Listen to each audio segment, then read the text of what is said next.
Welcome to the DNA Talks podcast, where we take on the mission of unlocking the code of your genetics. This season is all about you, upgrading your health not just on the surface, but down to the root cause. Join us as your clinicians at the DNA company investigate your DNA and beyond. The intention of this podcast is to enhance your lifestyle by changing what is in your control. This does not substitute the medical advice given by your personal doctor, therapist, and other healthcare professionals. If you don't know me, my name is Justin, and I'm on the internal clinician team here at the DNA company. And tonight, we've got a pretty important topic coming at you. We're going to be talking about the genetics behind women's fitness and nutrition. And I think it's an important topic because women, well, you make all the humans, right? You do. So it's a very important topic. It's important for you to stay fit. It's important for you to be healthy and vital. And just like anything, our genetics are able to kind of steer us in the right direction when it comes to how we go ahead and implement a fitness program or how we implement a nutrition program. You know, this is an alignment process. I talk about DNA like this is our instruction manual. And if you happen to be trying to get fit and maybe a little bit frustrated with how it's going, perhaps you're out of alignment with how that baseline factory setting manual is set up for you, right? So the DNA 360 that we have at the DNA company is a really valuable tool for ensuring that you're actually operating in alignment with that. I call it alignment with your assignment, right? These are different ways that we can make sure that you're eating the appropriate amount of fats, carbohydrates, that you're not overdoing cardio, that we have enough weight training. Your genes tell us a lot of different ways about how you can actually get the most results. Someone who knows a lot about results is my esteemed colleague here, the jacked and powerful Felicia Bruno. Let me just say, Felicia's been working extremely hard with our DNA Fit program. She is an IFBB Pro, which is a massive accomplishment and difficult to do, and recently acquired the FGP certification herself. So now we're able to talk about genes and fitness together. Felicia, why don't you say hi to everybody? Hey, I'm so glad to be here. These are one of my favorite topics. I love to talk about women and health and fitness and hormones and everything that goes into it. So I'm so glad to be here. I think we're going to have some really good conversations and some deep dives into some really cool, interesting stuff. And I'm just really glad to be a part of it. I think we're going to have a lot of fun tonight. Yeah, absolutely. You know, and the topic of fitness is like one of those things that you really can't over talk about. I mean, it's funny in the online space, a lot of people say that coaching is this saturated market. And I go, well, how is it possible that there's not enough coaches if we still have so many people running around with health issues, right? Like there isn't enough coaches as far as I'm concerned. We need more coaches. Until every human on planet Earth is absolutely healthy and vital, we still have work to do. And, you know, self-care, self-love, really self-investment is the best form of that. Every moment that you spend working out or putting time into eating a healthy meal, it's a form of self-investment, you know, and it does elevate you as a person. I'm curious for you, Felicia, like how, because I mean, you've been doing this forever, obviously training and nutrition. Bodybuilders, if you guys don't know, there's different phases, right? You have to build muscle in a particular phase. You have to lean down. There's maintenance phases involved. I'm curious now that you, Felicia, have had a chance to really dive deep on DNA. How have you changed your approach, like just for yourself, but then also perhaps for your clients? Yeah. Well, so when I was competing in the past, not knowing anything, yeah, it's a trial and error. It's like, okay, and you're right, we have to bulk up and we have to then slim down, and then there's a maintenance, and you're exactly right, all the above. And with that comes obviously different workout regimens, different food protocols, and how you place it within that time frame of whatever you're trying to achieve is exactly what you're going to get out. If I would have known then what I know now about how my body works, how my DNA, when it comes to especially carbs and protein, I mean, we always know protein, how vitamin D, do I need it? Did I not need it? It was literally a blueprint for me. Some things I was like, yeah, okay. But when it came down to exercise, it also told me that, okay, wow, I don't have to do as much cardio as I was doing. And it was killing me because my DNA is not built that way. Now, Did I attain it? Yeah, but I probably could have attained it a whole lot faster. My placement in competing, if I'd have had the blueprint and I would have known, right? So it is totally a roadmap, and I'm 1000% thankful that we have this ability to gather this information about each one of us who are all so different, and how it looks different for every single woman and man. But women, it's oh my gosh, what do I do and how do I do it? And we look at we're constantly looking at the next woman, well, how do I get like that? And how do I do this and that?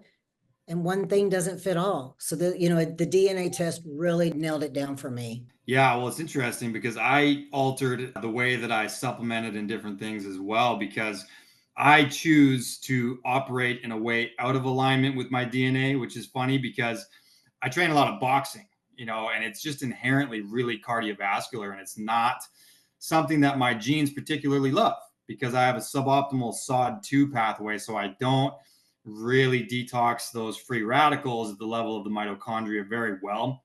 So once I learned my DNA, I was like, okay, I'm faced with a choice. I can either stop boxing, which I'm not going to do, or Right. now that I know, I can put interventions in place so that I continue to live the way that I like without having some downstream health consequence.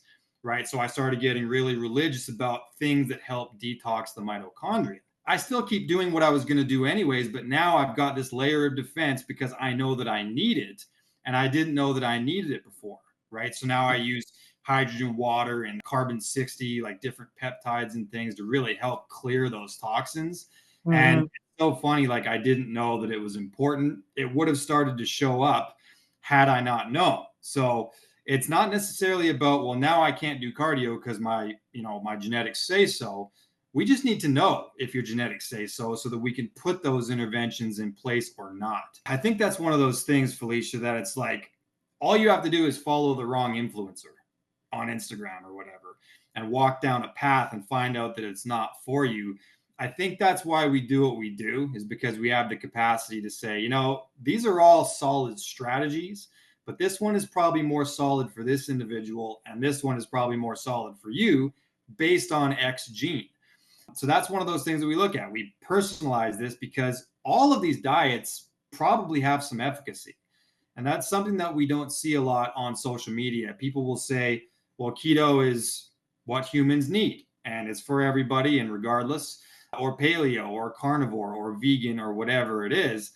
I do believe that most of these diets, if not all, have some level of use and a place, but we need to find out where on that dietary spectrum that you kind of belong. Felicia, do you agree with that? Oh, I totally agree. I see so many influencers or people on Instagram that they're like, first of all, they show you a picture of themselves and they're lean and they're fit and they're like, yeah, I do keto, or yeah, you're right, I do carnivore and I think that it does work for some people. I mean, it's obvious it does. And I think there is some validity to it, but I also know that there's a lot of people that it doesn't work. We don't all fit in one category. And to look at somebody and want to be like, oh my gosh, I want to look like them, is not always the best choice for us. But I do believe there is a choice for us and there is a path for us to get where we want to be if we know what we're doing, right? And if we know the path and what we're supposed to eat and what supplements are we supposed to take, and how does my body feel? How do I feel on the inside and how do I feel on the outside? How am I sleeping and thinking and head to toe, right? So yes, I love social media and I hate social media because it's very entertaining, but yet it's also can take you down a deep dark hole that you're like, I can't achieve that. Well, maybe just not that part's for you, but there is a part for you. You know what I'm saying? So yeah, I agree with you totally. Yeah, and it might not necessarily have like health consequences that are too major, but it's really interesting when we speak about like potential, be it, just physical performance potential. If we were to take, Usain Bolt is like one of the fastest humans Oh on yeah, planet Earth, yeah. right? And that's a professional sprinter. So that's someone who does explosive training every day of their life for years and has to have a certain genetic potential to do that. What if Usain Bolt had just decided to spend his whole life doing shot put instead, right? He, with his mindset, he probably would have been okay at it, but there's no way that he would have achieved the level that he did for Olympic sprinting, because that's what he's really designed for. He's meant to do that. He's meant to explode off that gate and be one of the best in the world. So it's an interesting thing when we talk about genetics and what you're wired for. It doesn't mean you have to live your life that way if your mind is calling you somewhere else, but how far do you want to really get with your results? I would argue that if you're operating in alignment with your DNA, you're going to get the best results possible. And if you choose not to, we still need to find interventions to make sure that there is no health consequences to the way that you do choose to live and the way that you do choose to train. So within your DNA 360, I mean, there's a lot of things that Felicia and I will look at if we were to, let's say, onboard you and start talking about fitness. So among those would be, like I mentioned, the SOD2 pathway. I also look at a gene called 9p21 when it comes to this cardio conversation, because you can do a heck of a lot of damage to your cardiovascular system without knowing it. If you were to say do a lot of marathons when your body's not wired for that, 9p21 is really associated with the density and the toughness of that endothelium. Your blood vessels is actually lined in a certain way. So if it's really thin based on the 9p21 gene, and you choose to be a runner, I mean, just your whole life, run and run and run, you're going to be causing a lot of little tears and inflammation along the lining of that endothelium. And the heart is interesting because it's kind of a demand organ. Like if you train your biceps, you're going to feel that point of exhaustion. The burning is going to take place, and you're going to know when your muscles have reached their threshold, that lactic acid threshold. They're going to be burning so bad that you can't do it anymore. The heart, on the other hand, you don't feel it in the same way, right? It doesn't burn with lactic acid when you've overtaxed it. It just gives you what you ask of it. So if you're going to try to run a 20K, it's going to give you what you need to do a 20K. So that's why we have to look at these kinds of things, because the way you choose to train is going to matter for your longevity. What does your current kind of fitness regimen look like now that you've done your DNA 360, and how have you kind of altered it from maybe a few years ago when you didn't have it? I still love to lift weights. I think it's just bred into me, that's it. But I do lift a little different. I still do cardio. You have to do it all. You have to do it both. Even though my DNA says I don't have to do as much, you still have to do cardio. You still got to move. That's the biggie. You have to move, right? So I lift for longevity, and I lift for obviously being older, in menopause, post-menopause, and osteoporosis. I lift for bone health and overall wellness. So it has changed a little bit. I don't lift as heavy as I used to, because the goal is different. The goal is to add as much muscle as I could. Now I still want to keep the muscle. So yeah, that now looks different, but I still enjoy all of it. And the eating has looked different. The eating also, because it's 80% of it. So now that I know my DNA test, my eating has changed, which then affects how my workouts are. And it all goes hand in hand. When I look, say I have a client that comes to me and says, okay, I want to lift, or I want a woman. And I said, okay, so I go through their DNA report, and I first kind of look at their sleep. How do they sleep? How do they recover? I look at the recovery gene. Do they recover well? Do they carry, the gene that they have two copies that they can like recover really quick? So they could do legs on Monday, arms on Tuesday, what I'm saying? They could do continuous. Or do they need a break? And your genes will tell you. So you don't, will they do legs on Monday, and then Wednesday we're going to do arms, and then Friday we're going to do shoulders? You see what I'm saying? That's what I love about the DNA kit, because it tells you exactly how you're made. I have clients that come to me and are like, I'm lifting, but I'm so tired. I'm so tired all the time. Well, we look at everything, but okay, how do we know? If we don't know your DNA, how do we know? So then we have to kind of go back to the drawing board. But if we know, we know. And also I look at methylation. And I mean, the whole thing makes this beautiful picture of how well you can lift and recover and thrive and grow and change.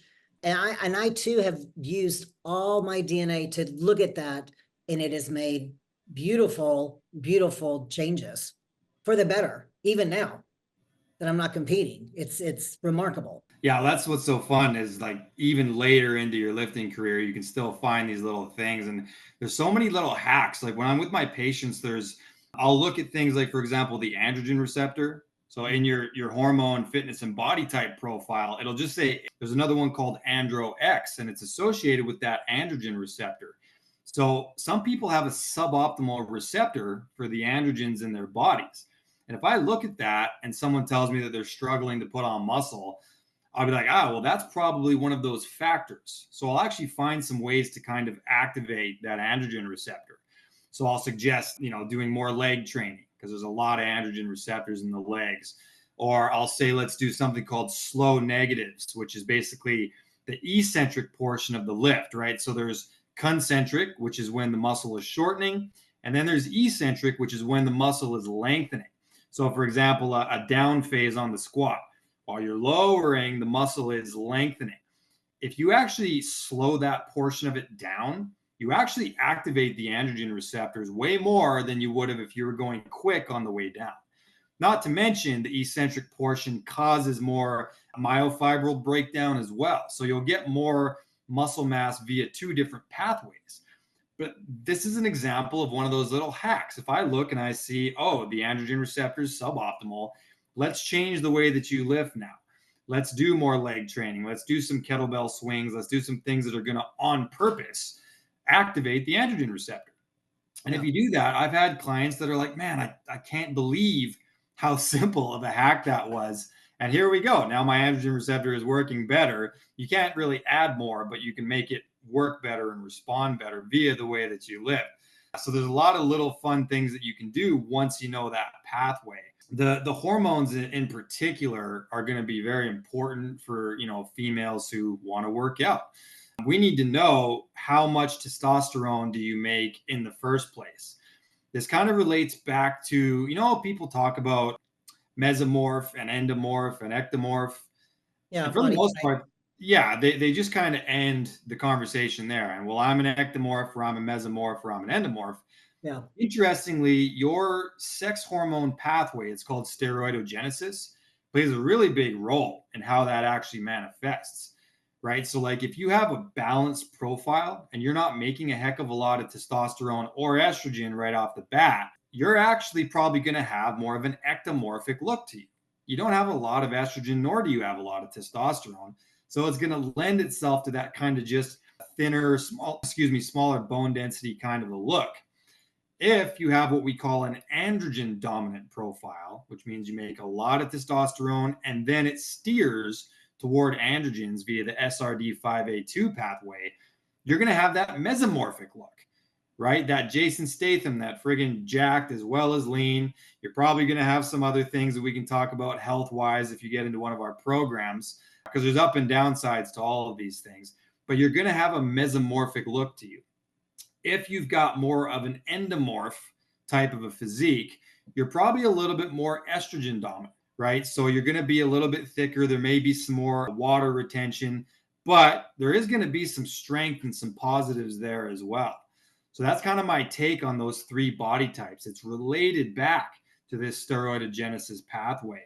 So know it, go into your DNA 360 and know what you're looking at, because now we can go ahead and tailor it. And we can mess with it and try to get more androgens and less estrogens and less toxic byproducts via supplementation, etc. So that's one of those things that I look at. Do you look pretty heavily at the hormone pathway? Absolutely, especially with women who are postmenopause or menopausal, even girls who are having a regular cycle, because hormones for women, they'll go like this. Men are more, stable. Yeah. But women, and let's say you start your period, day 1 through 5, day 5 through 10 is like beast mode. That's when women have the most testosterone in their body. And then it starts to decline. And most women will always say at the like you just know when you're going to start because you're tired and you're sleepy and your hormones, the progesterone is like, it's upping. So it's making you tired. Now you still work out, but you're going to be able to have more strength at the beginning of your period than you will at the end. And it's all hormonal. So if you know how to exercise during that, it really helps you understand so you don't get so frustrated. Like, because I know so many women they don't get it and they don't keep up with it. Like, why am I tired? Like we talked about earlier, right? So yes, I always look at the hormonal part. And then if they are postmenopausal, it's the different things we still got to look at. Where is your estrogen levels? Where's your thyroid at? Where is your test levels at? And where's your progesterone levels at? And we train differently. At that point, we need to train. We then need to look at supplements. We need to look at calcium, folic, intake. We need to look at how is their bones. We need to work on bones. So hormones are so important. And another thing that I love, even when it comes to hormones, it also tells you a lot about your hair, right? Women, they're like, why is my hair getting thin and why is it falling out? Well, your hormones will tell you a lot about that. And your skin, when you lose estrogen, your skin just looks totally different. So there's a lot to it. But once you put it all together, it really functions very well. But yeah, we're not as blessed as you men to have testosterone, which I know y'all lose some of it, but you're more of an even keel than women are. But it's Yeah. fixable. It's very fixable. Yeah, well, like we call it the menstrual cycle versus Yeah. the menstrual cycle, right? And it's like a 24-hour cycle versus a 28, 30-day cycle. So it's still relevant for men to know your hormones, but you're right, it's a very different pathway as far as like what to do about it. So, and by the way, too little as well as too much, they're both going to represent different problems, right? The hair, the skin, it's going to be impacted as much by not having enough as it is going to be impacted by having too much. So it's kind of a balancing act there. And I do think that modern day, there's so many endocrine disruptors and these different things that we've encountered, microplastics and toxic fragrances and body care products and these things that knowing the baseline pathway and then assuming that the world has gone ahead and complicated it even further, I think it matters more today than it would have in, let's say, the 50s or whatever, before we really got reliant on a lot of these things. I think that also women nowadays will talk about it. Back way back when my mother was little, it was like, oh, we don't talk about those things. And so women didn't know, and so much education was just not there. Or, it wasn't as easily looked at or studied. So we've come a long way. And we are more in tune, women are more in tune with their bodies and like what's going on and how do I fix it. So Yeah. I'm thankful for that. The other thing that the DNA test told me is I'm estrogen dominant. Well, that makes a whole lot of sense why I like to gain weight around my waist. I mean, I like this little, and I struggle with it, but it was eye-opening. I was like, oh, okay. So that's my gene. I'm not happy with it, but I can deal with it. Now I know how to fix it. Now I know how to work around it instead of just being like, well, I guess this is it, because for me, it's not it. It's not, I'm not living my life like, well, that's it. No. So it's what do you do with it, right? And let me say this as well about estrogen dominance, because it's pretty common. And one thing to know about it is that the whole steroidogenesis pathway is exactly that. It's a pathway. So progesterone turns into testosterone, and then testosterone can either androgenize or aromatize, or a combo of both. So if you have an estrogen dominant profile, it means that you have dominance in the first place. So that means that the progesterone is converting to testosterone at a pretty rapid rate. It's just that later in the pathway, a lot of it is aromatizing and you are ending up with additional estrogen. One thing that I find to be pretty empowering is to remember that at least you're making more baseline sex hormones in the first place than some other people will, right? So when it comes to putting on muscle, you're actually going to have an easier time with estrogen dominance than you are with totally balanced profile. Like hormones are really strong. They kind of shout their signal at the body, like they don't whisper it. So if you've got a balanced profile, you're not getting a lot of testosterone off the progesterone. That means that it's more of a whisper than a shout. And it is going to be harder to put on that muscle mass. We just need to know how to make sure that we steer it a little bit towards androgens via weightlifting, compound lifts and, eating the right nutrition, all these different things. And that way you can steer it a little bit to maybe end up looking like yourself as well someday, right? Because you did have enough testosterone your whole life to build it. It's just that too much of it converted the other way, Yeah. right? So if you are estrogen dominant, don't despair. There is hope for you yet. Oh, for sure. For sure. It was just really kind of eye-opening. But then I was like, okay, okay, it makes sense, right? You kind of know what to do with it. And the human body is an incredible, incredible machine. So anything that I could find out and learn and change, I think it's a win-win, right? Yeah. Yeah. And, as you kind of dissect your DNA report too, you'll know if your methylation cycle sucks, like you mentioned. That's going to have some downstream effects. You're going to know a lot about your micronutrient profile. If we're deficient in micronutrients, that's going to have an impact on your ability to put on muscle, on your ability to just have vitality in the first place, So I think that the body really works like a butterfly effect. I talked about this a little bit on my last webinar. Every system in the body affects the next one and then the next one. So we want to really take advantage of every little piece of info that we possibly can, including nutrition. So I think that's worth talking about tonight a little bit, like the way that you would use your DNA 360 and then kind of pair it with what you want for your physique, that thing that you picture in your head, you at your absolute best. I mean, I myself have an interesting profile because I'm right in the middle for everything. So I have like medium fat metabolism and then medium starch metabolism. So I end up with this weird hybrid approach where I'll either like carb backload or I'll carb cycle. What do you do? And what have you kind of seen with some of your female clients as far as like messing with the nutrition based on the DNA 360? I think the biggest thing is walking them through it. A lot of women get set in our ways. So this is the way I've eaten. I've eaten this way for so long, and I don't want to give up my chips or my wine. And I'm like, okay, well, we don't have to give it up, but let's really look at it as a whole. And where can we change maybe just a little bit, not everything in moderation, but if maybe we can change a little bit, and then you're going to end up with better results because your DNA is built. This is the way you're built, So I do look at nutrition. That's another thing. That's one of the, after I go through the list of the sleep and this and that, what do you eat? What do you put in your mouth? How does it look for you? How does it make you feel when you're done? Are you satisfied or are you unhappy? Do you snack at night? And are you, do you fast? I mean, there's so many questions, and it goes with so many different ways to train that person based on how they eat. But it's very, it's very informative, and it's helped me so much. Again, like looking at the report and saying, okay, well, carbs are not their friend. So then I go back and I'm like, okay, do you struggle with carbs? What does a carb look like to you? Is it bread or is it a sweet potato? Is it a donut or do you see what I'm saying? Yeah. And so I address it like that. And then once you kind of educate, always, people are like, oh, okay. And if you change just one little thing, the results are phenomenal. Just kind of like you talked about in weightlifting, you change one little thing, it's one little hack.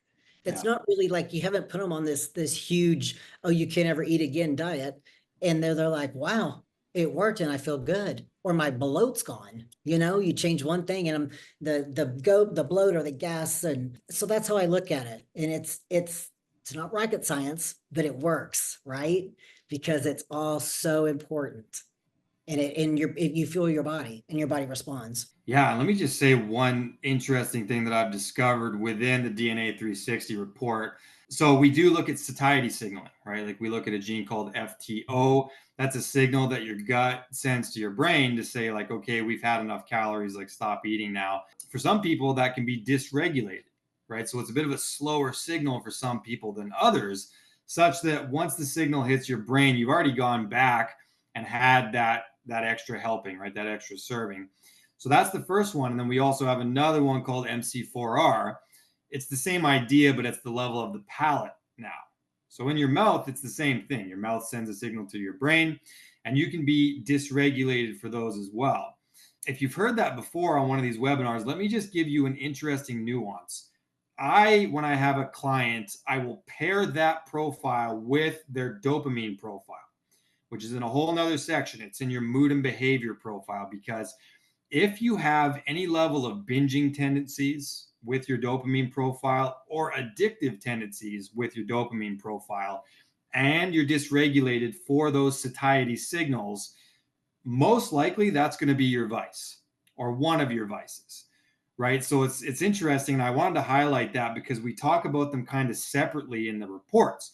Here's the dopamine profile. It can lend itself to binging or addictive behavior if you're a high binder and you have quick clearance or really, too long clearance. But if you're also dysregulated for that FTO or that MC4R, know that you're pretty well genetically set up to be the type of person who's going to binge specific with food. Food is going to be one of those bigger triggers. So once we know that, okay, we can set certain things in place to maybe curb the appetite. Like we'll use Garcinia cambogia is like an appetite suppressant herb from ancient Chinese medicine. I'll use ketone esters. We'll use like gratitude practices and things surrounding your meals, whatever the strategy is. But I like to pair those two profiles to know if you're an overeater in the first place. So that's just one thing I wanted to highlight on that one. It's fun to do that. Yeah, that's awesome. I love that. Yeah. Great info. That's really good info. Yeah, because we need to know what you're going to binge on, right? So it's a little clue as to maybe you're going to be that type of person. Another really important one that I always look at, because we have a few genes associated with macronutrients, right? And how you would kind of lay them out. I recommend not just looking at the ApoA2, which is about lipid metabolism.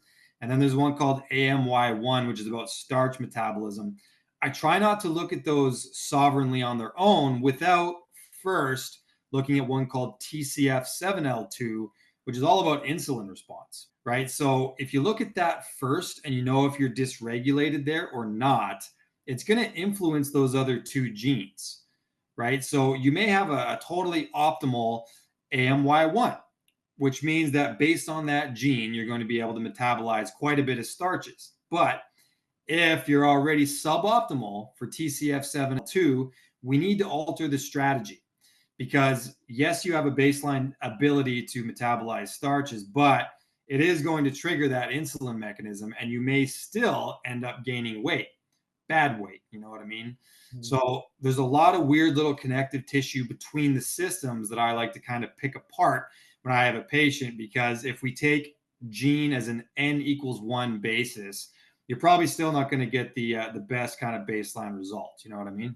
Yeah, for sure. But it's good information, right? Because it leads you down the path of fixing it or how to deal with it. So I've always said, even if you have bad genes, it's good that you still look at them and go, okay, what can I do to them? Because they're still superpower in how you can handle it. Right. So it can't be a negative thing like, oh, my genes are bad, or no. Now that we know, how do we work around it and make it work, to our benefit? So we can't change our genes, but we can change what we put in our body and how it affects our genes, right? So I love that part of it. Yeah, and we know where to place the intervention is the most important thing. Like earlier, I mentioned that I do boxing and it's out of concordance with my genes as far as how much cardio I should do. But I like to zoom out on these things because I actually have a really good 9p21 gene.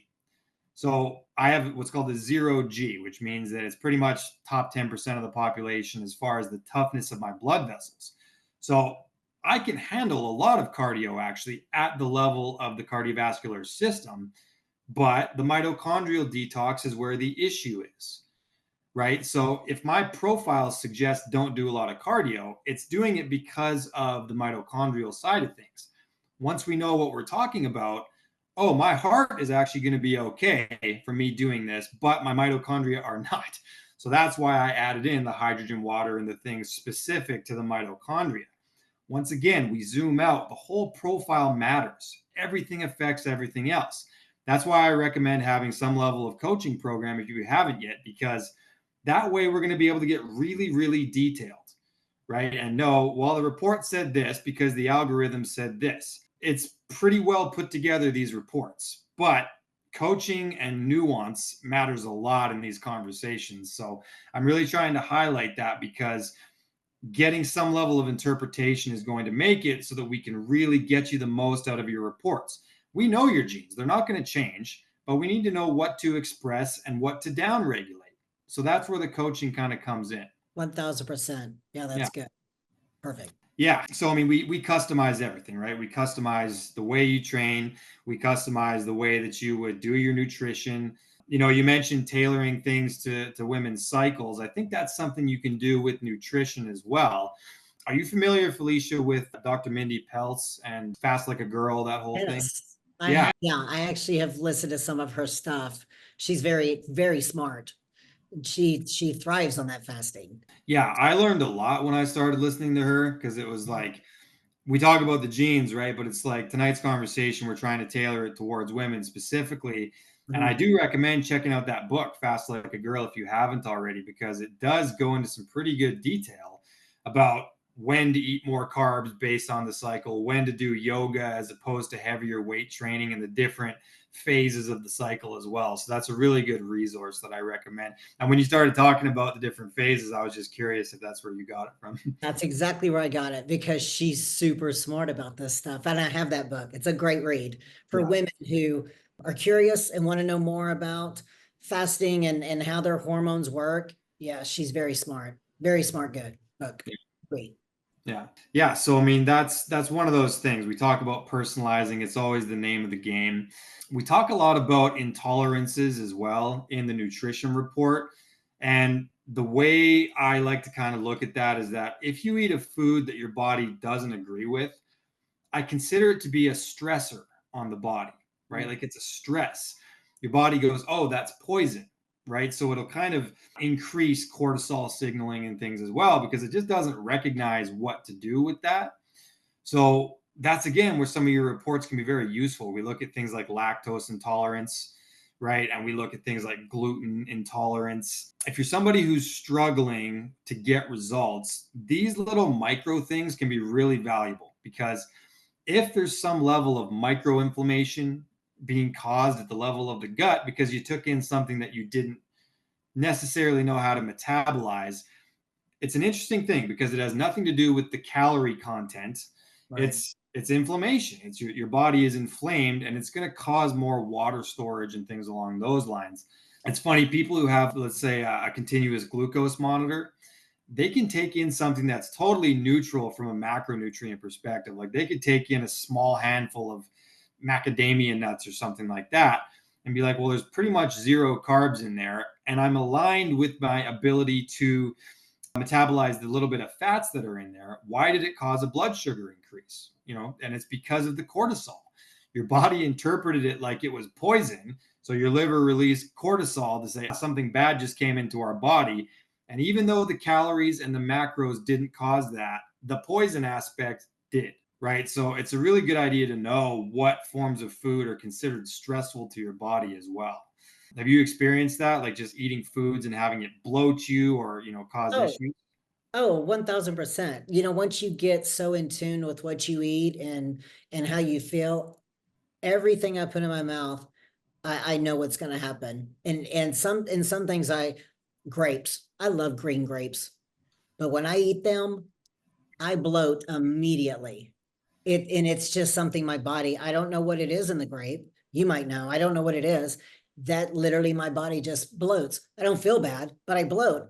Definitely don't eat them if I'm going to a photo shoot or I'm going to go to the pool, because that's the last thing I want to look. But yes, absolutely. Food. I tell people, that's another thing. It's what you stick in your mouth, right? And I tell all my clients, shop on the outside. I've said this before. Yeah. Shop on the outside. Don't shop on the inside. If it has an expiration date on it, I don't consider it food. I mean, if you have an apple and it's in the refrigerator and it turns brown, then you know it's not any good. But food, if I have to have an expiration date on it and I have to look at it, do I really at the end of the day want to put it in my body? Because how's my body going to react to it? You're exactly right. How's it going to break it down? Is it going to be like toxic, and is my liver going to have to work over? And So I'm very aware, and I try to teach all my clients, look, you need to be very aware of how you're shopping and what you're eating. And after you eat it, how do you feel? How did it all the way to the next day? How was your bowel movement? Did you have one? I mean, and I know people don't want to talk about that stuff, but we need to. It's very healthy, right? It's a very healthy thing. So absolutely. I agree 1000% that you need to watch what you put in your body. And it's very interesting that you could eat a couple of nuts and have a totally different reaction or numbers if you're on if you're taking some kind of insulin. Yeah, I'm curious, did those grapes that you ate, did they have seeds or were they seedless grapes? Seedless. Okay. I was going to say it's possible that the seeds, just because there is a couple of those kind of defense chemicals within the seeds. Yeah. Um, yeah, that whole paradigm is interesting. And some people actually do react to different defense chemicals found in these foods, like oxalates and phytic acid, lectins, etc. So I was just curious if it was that, but could be a general food sensitivity as well. That's always possible. It's just weird. It's just one of those things. You're like, why does that happen? And I think it happens with everybody. Is there anything that you eat that you're like, okay, I can't eat that because it makes me feel weird or it bloats me? Or do you as a man struggle with anything like Yeah, that? but what's really funny is for me, the inflammation doesn't show up as like body bloat. It actually shows up as acne. I get like if I have like a big old cheat meal or something, which is really friggin' rare, I pay for it with my skin. Oh, That's, like it'll just like all of a sudden they'll start popping up. And it's like, that's a real good sign of some level of gut inflammation going on there as well. And I will say that I've improved my capacity to dabble by really focusing on microbiome health as well. I've used peptides and various things and fasting strategies and what have you to improve my general microbiome health at the level of the gut. And I think you have a little bit more leniency if you do really focus on that for a while. Anybody who has any level of leaky gut is going to experience those on a more severe level because you're also letting nutrients kind of pass through the membrane and bad things are going to happen as a downstream effect. So yeah, I recommend focusing on your microbiome too if you're really reactive to a lot of different foods. In general though, genetically speaking, I do have a lactose intolerance. So one thing that I recommend to clients is that there's this conversation about dairy, and lactose and dairy are not necessarily the same conversation, right? Because you can not react to the lactose, but you can react to the casein yeah. or the dairy fats, right? I mean, there's just a few different things. There's A1 versus A2 dairy. So a lot of women that I know, they react, they break out or whatever to dairy, but they don't know what part of the dairy caused that. If it was a factory farmed cow and it was fed estrogens and these things, and you're already estrogen dominant, yeah, you're probably going to end up increasing your estrogen that much further, and it's going to impact your body. It's going to cause more inflammation. So once again, having some kind of metric to look at, that's how we tailor your diet. Maybe you can handle some A2, some goat cheese or some lactose-free Greek yogurt or something like that. But we've got to know first, like what the intolerance actually looks like. So that's the level of personalization that we get to with this. Totally agree. I love Yeah. it. Yeah. By the way, you can use a lactase enzyme if you need to, and it can actually help to counteract those issues. And I like to have little hacks in place. Like, for example, if you have genetically a suboptimal gluten profile, which there's a family of genes called HLA, and that's in our report, and it'll show you if you have pretty decent response to gluten, or there's kind of a medium profile where you have non-celiac gluten sensitivity, or you can be full on celiac, which means there's really no hack for it. You just need to not include it anymore. I'm kind of in the middle. So if you do have a slight propensity for gluten sensitivity, you can also use things like dipeptidyl peptidase. And please don't anyone ask me to spell that. It's Uh, like, say it again. Peptable. Dipeptidyl peptidase. It's actually just called gluten guardian. There's products that have that, but that's the enzyme that metabolizes gluten, right? So it's one of those little hacks. You could have it on hand, and you can tailor your nutrition once again to your DNA by having a little hack, something that you can just have in the cabinet for when you go to the restaurant or when you go to the family get together and yeah, I'm probably going to have a little bit of bull crap tonight. These are the ones that you have on hand to counteract that downside, so to speak. Kind of like a Tums. Is that what you're saying? Is it kind of like that? I mean, is it like, Definitely not. Definitely what not were a you ton. saying? I don't, okay, all right. I need to look that one up. That's new on me. I don't know Yeah. that. Yeah. Gluten Guardian. It's a great one to have on hand. When it comes to supplements, I have like different categories. So I have, these are my non-negotiables daily. My genes don't do this job, but I need something to do that job. And so year round, I'm on certain supplements. Then I have a second category of supplements that I kind of cycle onto and off of. And then I have kind of just the occasions, the fun ones that I want to have on hand, like a dipeptidyl peptidase or, nootropics or something that I'll take prior to a webinar or whatever. So I put my supplements in these different categories, and it's a way of personalizing it further so that it's not baffling. You don't have to just be on each and every one of these supplements each and every time, but there's ones to have in the cabinet for kind of if and when. Do you have stuff like that? And with your patients, do you do like different ones to always be on and then ones to maybe cycle on and off of? I'm a big creatine girl. I believe in creatine. I am on it all the time. I put my clients on it, my women. I have good results with it. But that was going to bring that up with the DNA report. It shows you how vitamin D big. We all, do we need it? Do we not? If you listen to like the news, oh, every single person needs vitamin D. We all, we don't get enough this, we don't get enough that. Well, I was taking it for years because, right, I just thought, well, when I got my DNA report, it said that I do have good vitamin D, but I do sit in the sun, I do get the extra, but I don't need the extra supplement. So I thought that was really interesting.